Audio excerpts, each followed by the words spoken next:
हमारे हमारे ही नहीं बल्कि 125 करोड़ हिंदुओं के गुरु हैं। उसके बाद वो किसी एक प्रदेश के मुख्यमंत्री हैं जो एक बहुत छोटा सा पद है। अभी तो उनको बहुत आगे ले जाएगा भारतीय समाज। अभी तो महाराज जी को प्रधानमंत्री के पद तक जाना है। ये मुख्यमंत्री हैं और प्रधानमंत्री जी के बाद यदि कोई प्रधानमंत्री किसी और को देखना चाहता है, उन्होंने कहा भी था कि अगर इस बार विधानसभा चुनाव जीत जाते तो फिर तो वो प्रधानमंत्री के दावेदार हो जाएंगे। ये अखिलेश यादव जी ने ऑन कैमरा कहा। हमारे परम पूज्य मुख्यमंत्री आदरणीय गोरक्षनाथ पीठाधीश्वर योगी आदित्यनाथ जी महाराज जी को प्रधानमंत्री के पद से वंचित रख जी भी चाहे ना तो वो भी नहीं बच पाएंगे। प्रधानमंत्री तक जाना ही जाना है, ये आप जान लीजिए। क्योंकि सन्यासी जब राजनीति में प्रवेश करता है ना तो फिर उनका कोई तोड़ नहीं होता है। महाराज जी का एक इतिहास आप जब देखिएगा ना तो वो जब सबसे युवा अवस्था में मुख्य सांसद चुने गए थे ना, उसके बाद से लेकर आज तक उन्होंने कोई चुनाव नहीं हारा। दोस्तों, आप सभी का स्वागत है अयोध्या न्यूज स्टोरी पर। आज हमारे साथ फिर दिव्याकराचार्य जी महाराज जी हैं। मेरे महाराज जी हैं, उन्हीं के पद चिन्हों पे तो हम लोग चलते हैं। आदर्श हैं मेरे और मैं उनको बहुत मानता हूँ, बहुत। महाराज जी हैं जब तक तब तक किसी ने पूछा था तो मैंने कहा था कि यदि आपको लगता है कि बाबा राजनीतिक हो गए हैं तो बाबा को राजनीतिक होना चाहिए, क्योंकि उत्तर प्रदेश के मुखिया हमारे सबसे बड़े बाबा हैं भारत के। तो ऐसे गोरक्षनाथ पीठाधीश्वर परम पूज्य योगी आदित्यनाथ जी महाराज जी हमारे अगर उत्तर प्रदेश के मुख्यमंत्री हैं और देश की राजनीति में एक्टिव राजनीति कर रहे हैं और देश के हित की बात कर रहे हैं, जन जन के विकास की बात कर रहे हैं, तो महाराज जी के साथ आज संपूर्ण हिंदू समाज है, संपूर्ण साधु समाज है, संपूर्ण संत समाज है। हम लोग तो महाराज जी के श्री चरणों के दास हैं और महाराज जी के ही पद चिन्हों पर हम लोग चलने का प्रयास करते हैं। महाराज जी की बातों को लेकर कुछ बोलना, बोल पाना, कह पाना, सुन पाना ये हमारे क्षमता में नहीं है, क्योंकि वो हमारे मुख्यमंत्री होने से पहले गोरक्षनाथ पीठाधीश्वर हैं और वो परम पूज्य सदगुरु हैं। हमारे ही नहीं बल्कि 125 करोड़ हिंदुओं के गुरु हैं। उसके बाद वो किसी एक प्रदेश के मुख्यमंत्री हैं जो एक बहुत छोटा सा पद है। अभी तो उनको बहुत आगे ले जाएगा भारतीय समाज। अभी तो महाराज जी को प्रधानमंत्री के पद तक जाना है, ठीक है। वैश्विक स्तर पर भारत की मान सम्मान गरिमा गौरव को बढ़ाना है।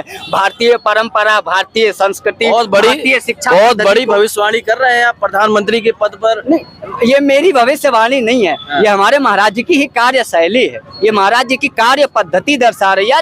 आज देश के सबसे लोकप्रिय मुख्यमंत्री हैं और प्रधानमंत्री जी के बाद यदि कोई प्रधानमंत्री किसी और को देखना चाहता है ना तो वो योगी जी को ही देखना चाहता है। हमारे अखिलेश यादव जी भी योगी जी को ही प्रधानमंत्री देखना चाहते हैं। 2022 के विधानसभा में उन्होंने कहा भी था कि अगर इस बार विधानसभा चुनाव जीत जाते तो फिर तो वो प्रधानमंत्री के दावेदार हो जाएंगे। ये अखिलेश यादव जी ने ऑन कैमरा कहा था। तो आप समझ सकते हैं कि प्रधानमंत्री जी की लोकप्रियता क्या है। जब अखिलेश यादव जी कह रहे हो कि प्रधानमंत्री की योग्यता हमारे मुख्यमंत्री जी महाराज जी रखते हैं, तो फिर ऐसे नेता को, ऐसे योगी को, ऐसे साधक को कौन रोक सकता है। हमारे कहने न कहने से कोई फर्क नहीं पड़ता है। महाराज जी की लोकप्रियता देश में नहीं विदेश में है, ठीक है। कैलिफोर्निया के सांसद और एमएलए और जो भी लोग वहां चुने जाते हैं वरिष्ठ पद पर, वो महाराज जी की बड़ाई करते हैं, उनकी कार्यशैली की वर्णन गाथा करते हैं। तो ये महाराज जी की कार्यशैली पूरा देश देख रहा है। बहुत बड़ी भविष्यवाणी आपने करी है कि प्रधानमंत्री जो अगले प्रधानमंत्री बनेंगे, निश्चित ये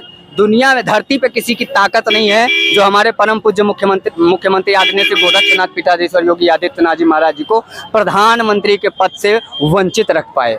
स्वयं महाराज जी भी चाहे ना तो वो भी नहीं बच पाएंगे। प्रधानमंत्री तक जाना ही जाना है, ये आप जान लीजिए। क्योंकि सन्यासी जब राजनीति में प्रवेश करता है ना तो फिर उनका कोई तोड़ नहीं होता है। महाराज जी का एक इतिहास आप जब देखिएगा ना तो वो जब सबसे युवा अवस्था में मुख्य सांसद चुने गए थे ना, उसके बाद से लेकर आज तक उन्होंने कोई चुनाव नहीं हारा। और मैं मानता हूं कि वो प्रधानमंत्री पद तक जाएंगे और कोई चुनाव नहीं हारेंगे मेरे महाराज जी, आप देखिएगा। तो अयोध्या अपनी हार का बदला मुख्यमंत्री जी को प्रधानमंत्री बना के लेगा। बिल्कुल लेगा। ये आपने बहुत अच्छी बात कही। आप देखिएगा अयोध्या का जो हार है ना, या ये तय करेगा कि ये जो महाराज जी का संघर्ष है, योगी जी का संघर्ष है, मोदी जी का संघर्ष है, मोदी जी को एक अच्छा उत्तराधिकारी नियुक्त करके देगी अयोध्या। अयोध्या ने इसलिए हराया है ना क्योंकि अयोध्या को अब मथुरा का मार्ग प्रशस्त करवाना है। मथुरा में आप क्यों नहीं जीत गए? आप कहते हैं मैं यदुवंशी हूँ, मैं भगवान श्री कृष्ण के वंश का हूँ, तो फिर आपको मथुरा में भी जीतना था साहब। हम मथुरा में हार गए।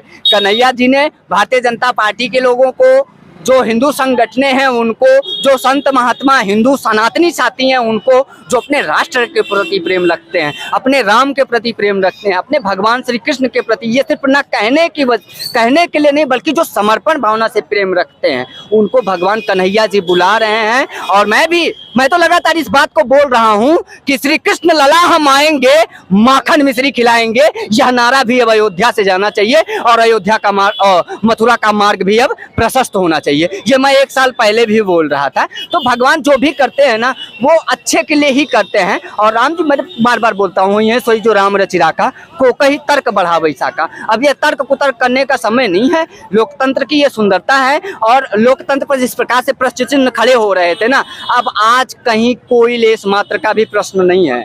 आज नहीं कह सकते ना राहुल गांधी जी, आज अखिलेश यादव जी नहीं कह सकते हैं ना कि भैया ईवीएम गड़बड़ हो गया है, ईवीएम बेवफा हो गई है, ईवीएम धोखा दे दी, ईवीएम दूसरे के साथ चली गई।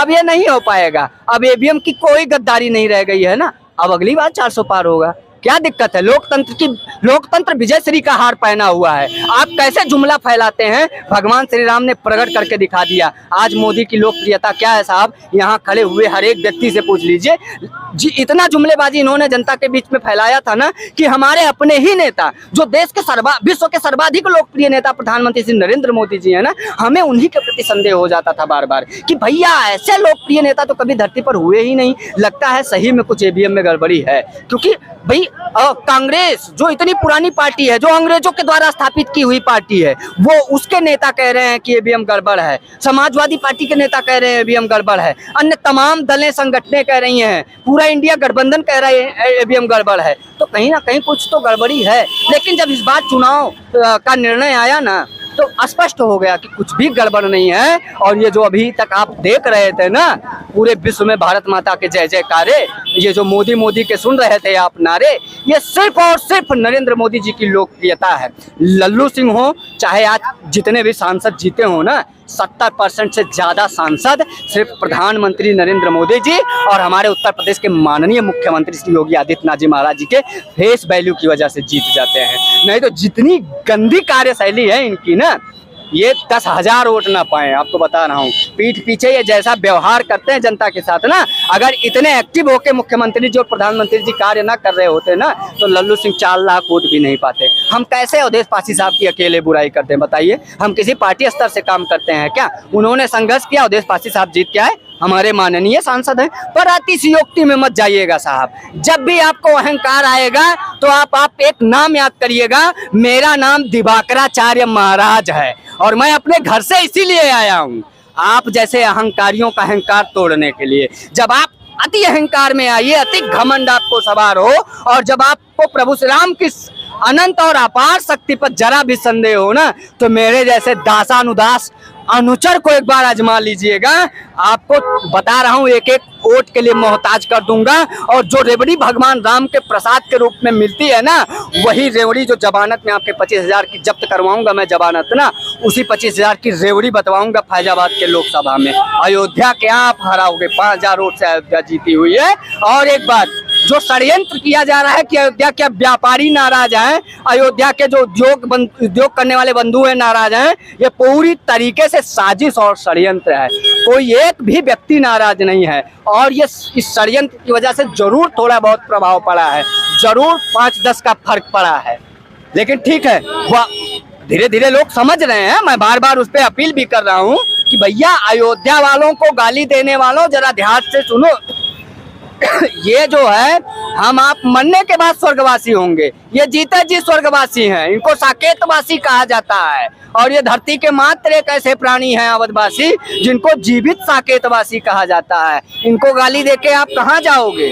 नरक में जाओगे। इसलिए गाली देना बंद करिए। ये प्रभु श्री राम जी के अति प्रिय हैं। अति प्रिय मोहिया के बासी, मम धामदापुरी सुख राशि। ठीक है, ये भगवान के अति प्रिय हैं और भगवान को ये बैकुंठ से भी प्रिय अयोध्या है। इसलिए अयोध्या वासियों को आप कदापि भी गाली ना दें। इनको स्वीकार करिए। ये राम के भी राम हैं। ये भगवान राम को भी वनवास देने की क्षमता रखते हैं। ये माता सीता का परित्याग करवाने में इनकी क्षमता है, इनको कुछ कहने की क्षमता हमारी आपकी नहीं है। ये मेरी आपकी करबद्ध प्रार्थना है आप लोगों से कि अवधवासियों को गाली नहीं बल्कि भर भर के प्रेम दीजिए। ये प्रेम के पात्र हैं क्योंकि ये भगवान राम के प्रिय हैं, ठीक है, आरक्षित लोग हैं ये भगवान राम के द्वारा इनको आरक्षण प्राप्त है, ऐसा मैं कहता हूँ।